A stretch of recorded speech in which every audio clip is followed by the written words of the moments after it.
ఉపేందర్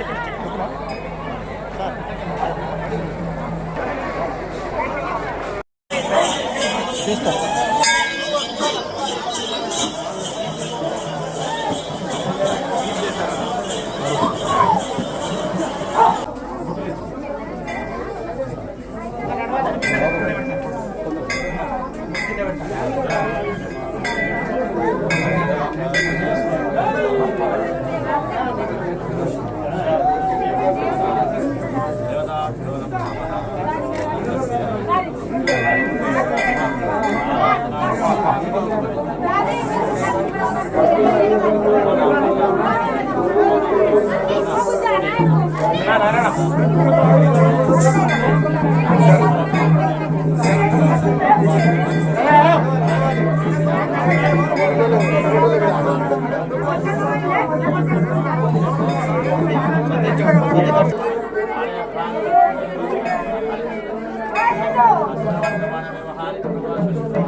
అంటే అనారోగ్యాలు తగ్గిపోతాయని నమ్మకంతో వస్తుంటారు.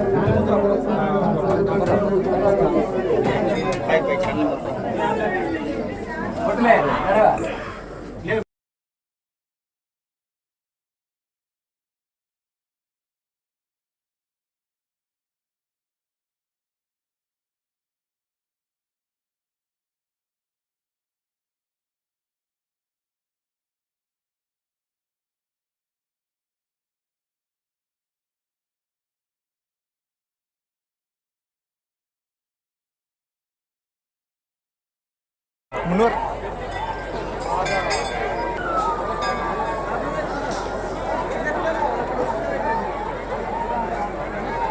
రామగుండం కమిషనరేట్ నుంచి రామగుండం కమిషనర్ గా మీకు అందరికీ నమస్కారం.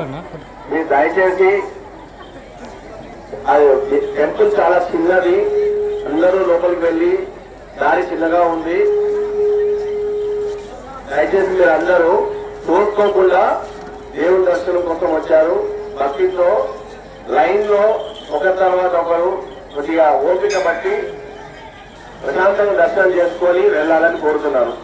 సందర్భంగా రామగుండం కమిషనరేట్ నుంచి మొత్తం మంచిర్యాలలో, దాని తర్వాత ఈవెన్ పక్కన ఉన్న డిస్టిక్ నుంచి కూడా ఫోర్స్ తీసుకొని చాలా పెద్ద ఎత్తున బందోబస్తు ఏర్పాటు చేయడం జరిగింది. పబ్లిక్ అందరూ ఇప్పటికీ ప్రశాంతంగా క్యూ లైన్స్లో చాలా జాగ్రత్తగా వెళ్తున్నారు. అయినా మా బందోబస్తు కంటిన్యూగా పెట్రోలింగ్లో కానీ, తర్వాత ఈ క్యూ లైన్స్ దగ్గర కానీ, మెయిన్ టెంపుల్ లోపల కానీ అందరూ డిప్లాయ్మెంట్ క్లియర్గా ఉంది. దాంట్లో భాగంగా నేను ఈరోజు మొత్తము ఓవరాల్ బందోబస్తు ఎలా ఉంది, దాని తర్వాత ఏమైనా అవసరం జరుగుతుందా అని చూడడానికి ఇలా వచ్చాను. అంతా బాగానే జరుగుతుంది. కానీ వాటర్ ఏదైనా ఫెసిలిటీస్ ఉంటే వాళ్ళు డిస్ట్రిక్ట్ అడ్మినిస్ట్రేషన్ వాళ్ళు ఏర్పాటు చేసినారు. ఇంకా లైటింగ్ కూడా బాగుంది. కానీ పబ్లిక్కి మేము ఇప్పటికే నేను ఇందాక మాట్లాడాను,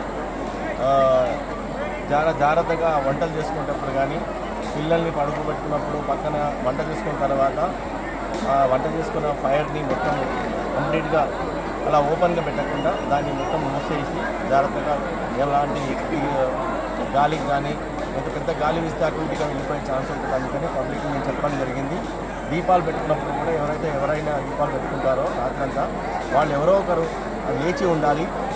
జాగరణ చేసినట్టు ఉంటుంది, దానికి కాపలా ఉన్నట్టు ఉంటుంది. ఎందుకంటే గుట్ట మొత్తము కొన్ని వందల కుటుంబాలు వాళ్ళ యొక్క దీపాలు పెట్టుకున్నారు, బోనాలు పెట్టుకున్నారు, తర్వాత వంటలు చేసుకుంటున్నారు. అక్కడ ఫైర్ అక్కడే వండుతున్నారు. పక్కనంతా గడ్డి, ఎండుగడ్డి ఉంది, ఆకులు ఉన్నాయి. ఏమాత్రం కింద పడినా ఫైర్ అడ్డుకునే ఛాన్స్ ఉంటుంది. అక్కడ వాళ్ళు ఒక రెస్పాన్సిబుల్గా తీసుకొని తమ ప్లేస్ని జాగ్రత్తగా పెట్టుకోవాలని మేము రిక్వెస్ట్ చేశాము. ఎందుకంటే ప్రతి గుట్ట మొత్తము స్ప్రెడ్ కాలేదు లేదు. దానికి గాను పబ్లిక్కి కొంచెం జాగ్రత్తగా తీసి చెప్పాము. మా వాళ్ళు కూడా మొత్తం టోటల్గా ఎక్కడెక్కడ మొత్తం స్ప్రెడ్ అయ్యి చూస్తూ ఉన్నారు. ఇక్కడ ఫైర్ ఆఫీసర్స్ కూడా ఇక్కడ ఫైర్ టెండర్స్ని పెట్టారు. ఈవెన్ ఇప్పుడు ఒక 2 వీలర్ ఫైర్ టెండర్స్ని రమ్మని చెప్తాము. సో అది కూడా మొత్తం డిప్లాయ్ చేస్తే కొద్దిగా మాకు బందోబస్తు బాగా అన్ని రకాలుగా అన్ని ఆస్పెక్ట్స్ని కవర్ చేసినట్టు అనుకుంటున్నాము. సో ఇది రేపు నైట్ ఎల్లుండి మార్నింగ్ వరకు జరుగుతుంది. దాంట్లో భాగంగా అందరూ కూడా షిఫ్ట్ సిస్టమ్ పెట్టుకున్నాము. Total around 470 men, special parties, తర్వాత ఏఆర్ సిబ్బంది అందరూ ఉన్నారు. ఇంక్లూడింగ్ నేను కూడా ఇక్కడ అన్ని మానిటర్ చేస్తున్నాము. సీసీ కెమెరాస్ ఉన్నాయి బాగా. ఇక్కడ కాన్స్టెంట్ 24/7 సీసీ కెమెరాస్ ఉన్నాయి. సో మా డీసీపీ గారు అశోక్ కుమార్ గారు, దాని తర్వాత డీసీపీ గారు అంత సిబ్బంది ఇక్కడే ఉండి మానిటర్ చేస్తున్నారు. బందోబస్తు మంచి ప్రశాంతంగా జరుగుతుంది అని అనుకుంటున్నాము. పబ్లిక్ కూడా మా రిక్వెస్ట్ ఏంటంటే లైన్లో ఉన్నప్పుడు తోసుకోకుండా తొందరగా దేవుని దర్శనం చేసుకొని ఇంటికి వెళ్ళాలని ప్రశాంతంగా వెళ్ళాలని కోరుకుంటున్నాం. ట్రాఫిక్ కూడా ఏం ప్రాబ్లం లేదంట. వెహికల్స్కు అన్ని రకాల ట్రాఫిక్ ప్లేసెస్లో అన్ని ఇబ్బందులు లేకుండా ఏర్పాటు